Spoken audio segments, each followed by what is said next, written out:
প্রথমে আমি ধন্যবাদ জানাতে চাই বাংলাদেশের আপামর জনগণের প্রতি যে তারা মোদির ফাঁদে পা দেয়নি।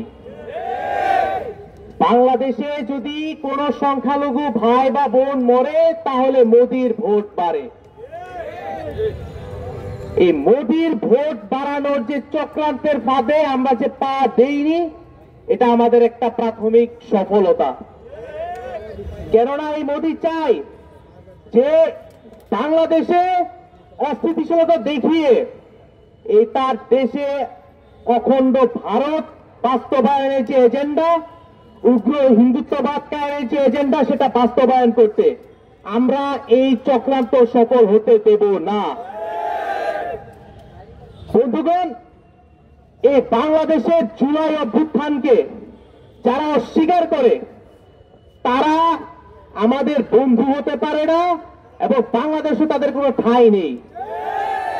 এই যে আওয়ামী লীগ বা তাদের যে 14 দল, তারা গণ অভ্যুত্থানকে অস্বীকার করে এবং এই যে কথিত ধর্মীয় সংগঠনটি, তারা আসলে তাদের নিজের ধর্মকেও ধারণ করে না, তারা উগ্রবাদকে ধারণ করে, তারা এই জুলাই অভ্যুত্থানকে সমর্থন করে না এবং বাংলাদেশে তাদের আসলে কোনো জায়গা নেই।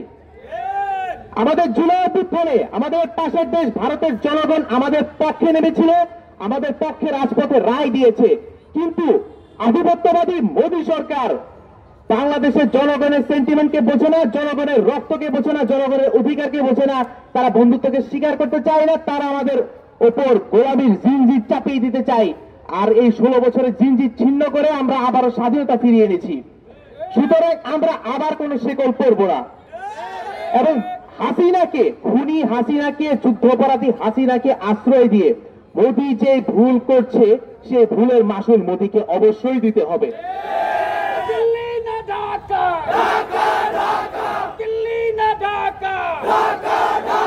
বন্ধুগণ, আমাদেরকে আরো ধৈর্যের পরিচয় দিতে হবে। যেমনটা বলেছেন আমাদের শহীদ সাইফুলের বাবা যে আমরা সবাই শান্ত থাকি, এটাই আসলে প্রমাণ করে যে আমাদের জাতিগতভাবে আমরা দৃঢ়তার সাথে এগিয়ে যাচ্ছি। আমরা যদি প্রতিশোধ পরায়ণ হই, আমাদের শত্রুরা জিতে যাবে, আমাদের সার্বভৌমত্বে আঘাত লাগবে। আমাদের জাত পাত ধর্ম বর্ণ সবকিছুর আগে আমাদের যে বাংলাদেশ পরিচয়টা আছে সেটাকে সবার উপরে প্রাধান্য দিতে হবে, সেটাকে আমাদের বুকে লালন করতে হবে, সেটা ধারণ করতে হবে।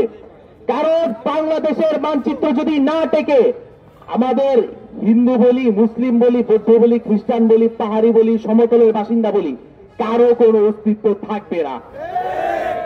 আমাদের মধ্যে হয়তোবা রাজনৈতিক বিভেদ থাকতে পারে, মতাদর্শিক পার্থক্য থাকতে পারে, কিন্তু জাতীয় স্বার্থে আমরা যদি ঐক্যবদ্ধ না থাকতে পারি, আমাদের আসলে খুঁজে পাওয়া যাবে না, আমরা মাথা উঁচু করে যাওয়াতে পারবো না। বিশ্ব মিডিয়ায় আমরা দেখেছি অনেক ভুল তথ্য, অনেক উস্কানিমূলক ইউজ করা হয়েছে। আমরা আহ্বান জানাচ্ছি আপনারা এগুলো প্রত্যাহার করে নিন। এমনকি আমাদের দেশীয় মিডিয়া, দেশীয় সংবাদপত্রগুলো, অনেকগুলো সংবাদপত্র আজকে এখানে উপস্থিত আছে, আমি নাম উল্লেখ করছি না, আপনারা নিজেদেরকে সংশোধন করে নিন। এমন মিসলিডিং করে নিউজ করবেন না যেটা নিয়ে আসলে জাতীয় ঐক্য নষ্ট হয়, সম্প্রীতি নষ্ট হয়। আজকের এই মঞ্চ থেকে এই আইনজীবীকে যারা হত্যা করেছে, তিনি আসলে একজন পাবলিক প্রসিকিউটর, রাষ্ট্রের পক্ষ থেকে বিচারটি পরিচালনা করছিলেন। এই যে চিন্ময়কে গ্রেফতার করা হয়েছে, তার বিরুদ্ধে রাষ্ট্রদ্রোহ, সন্ত্রাসবাদের অভিযোগ রয়েছে। এখন আপনারা কেউ যদি চিন্ময়কে নির্দোষ প্রমাণ করতে চান, আপনারা আইনি লড়াই করুন, সে রাস্তা খোলা আছে। কিন্তু আপনারা কেন হত্যা করলেন? আপনারা কি দেশের আইন বিচার কিচ্ছু মানেন না? আপনারা আসলে কি চান? নৈরাজ্য চান? এই নৈরাজ্যবাদীদেরকে আমরা তো বাংলাদেশে ঠাঁই দেব না। তো সুতরাং আইনের প্রতি শ্রদ্ধাশীল হন এবং যারা দেশের আইনকে মান্য করে না, বিচার বিভাগের প্রতি বৃদ্ধাঙ্গুলি দেখায়, এই সমস্ত হত্যাকারী সন্ত্রাসীদের অবিলম্বে বিচারের কাঠগড়ায় দাঁড়া করাতে হবে। এবং এই যে সমস্ত প্রশাসনিক বাহিনী, পুলিশ, র্যাব, গোয়েন্দা সংস্থার ব্যর্থতায় দেশে একের পর এক বিশৃঙ্খলা তৈরি হচ্ছে, এটা কেন হচ্ছে আমরা সরকারের প্রতি আহ্বান জানাই যে তাদের এটা যেন উদ্ঘাটন করে বের করে, এবং কারা আসলে প্রশাসনের মধ্য থেকে বিশৃঙ্খলা তৈরির চেষ্টা করছে, কারা দায়িত্বে অবহেলা করছে, তাদেরকে খুঁজে বের করা হোক এবং শাস্তির আওতায় আনা হোক। দিন শেষে আমরা এই মঞ্চ থেকে সমস্ত সম্প্রদায়, জাতপাত, ধর্ম, বর্ণ সবাই মিলে এটাই বলতে চাই, আমরা সাম্প্রদায়িক সম্প্রীতির শপথবদ্ধ হই এবং আমরা বাংলাদেশের সার্বভৌমত্ব টিকিয়ে রাখার শপথবদ্ধ হই।